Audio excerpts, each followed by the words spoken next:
what would be that idea of flaneur? Can you explain that? Flaneur, it's like an imaginary. But what about the reality that we're living in? The reality, you make another reality. Hang out on the main street and I lean against the lamp posts and I get someone to help me make a video about it.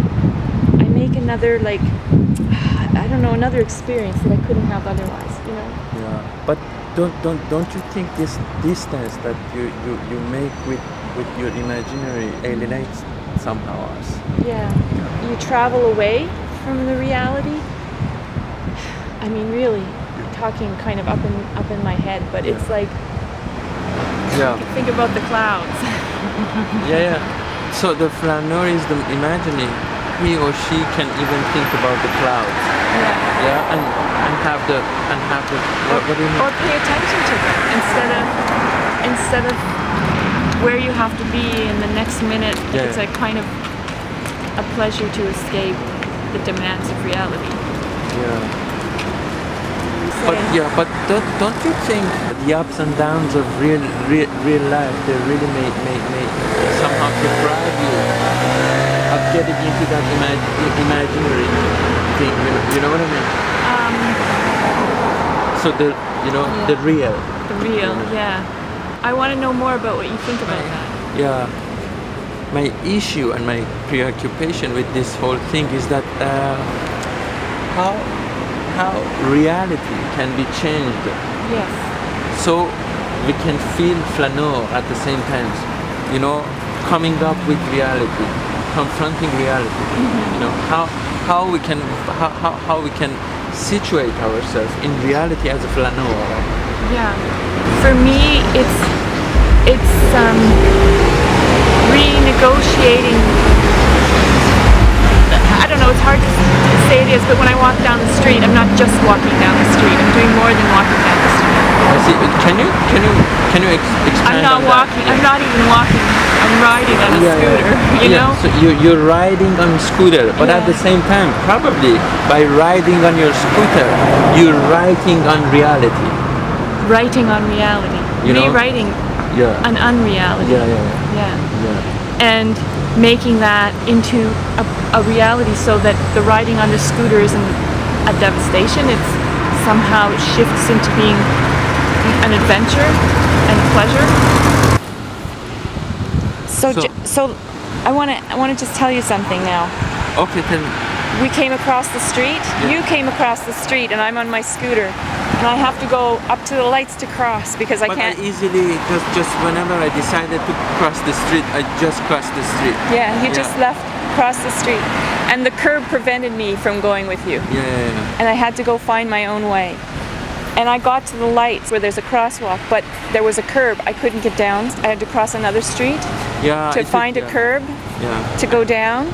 I could see it took me maybe 4 minutes to prepare the camera and tripod to get this shot. But all this time you were struggling to just take yourself to this place. To get across the street? And then I come down here and I'm thinking all along the way that those moments of not being able to just go can be really awful feeling, you know? Yeah, but nobody can at the same time identify with you. No, nobody. No. They don't give a damn, you know. And why not that people are devils, you know. No. I don't mean that, but people, you know, they have their own flaneur world to live in. You know, the question is that how can reality be manipulated by all of us in a way that we feel all flaneur and at the same time living together? I don't know. You go along yourself, and if anyone wants to come with you. Don't you think it's a little bit it's idealistic? Of course it's idealistic. Don't you think you're in some way deluded? Of course. Yeah. Who is not deluded? Who's not deluded? Our reality is a delusion. It's a delusion that's been built up and laid down since the pavement's been laid. And then this becomes the only reality that's possible. So then I come back here and we make a film. You know, my question is that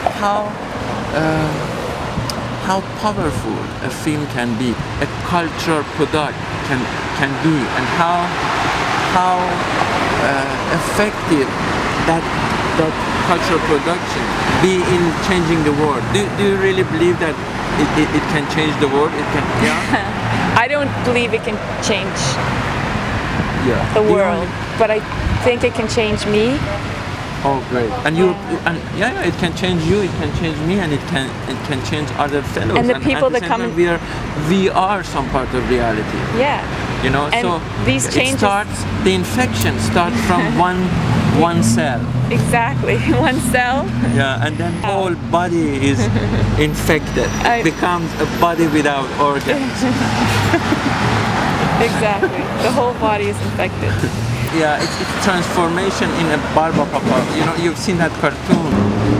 They are, let's say, sponge-like, foam-like characters. Okay. So when they face a problem, they change their shape in a way so that they can pass over that problem. Okay. Imagine Barba Papa family. So they're passing through the street, and suddenly they see it's a cul-de-sac.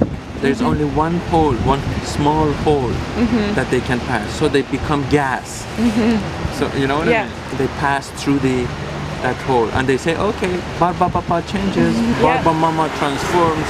But don't you think still this idea of transformation and being in the moment and going with the flow of the moment is still a trick used by any system?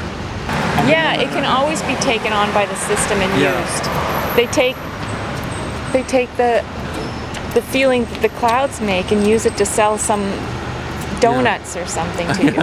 Exactly. What about the homeless? How a homeless can be a flaneur? Yeah. Well, the most flaneur. I personally, I always imagine, and I always think, how would it feel to be a homeless? You're saying that you somehow you feel as a flaneur, and in my life, all my life, I've been moving all here and there. Yeah. Actually, virtually, I've been homeless. Yeah. And right now, I'm homeless. Yeah. I'm not in the pavement, on the street, asking for money. You know what I mean? Yeah. I'm not, but let's say I am homeless. You know, and it comes from many different, situations. You know, I'm not geographically at home, and I'm not at the same time. I don't have a home.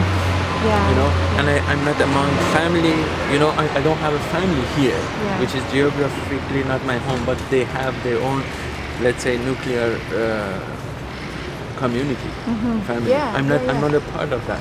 So I feel like that and it's some sort of flanneurship. I turned it into some sort of flanneurship. If there was enough sun here right now, I'd dry up on the pavement and just become dust. Oh, Barba Papa.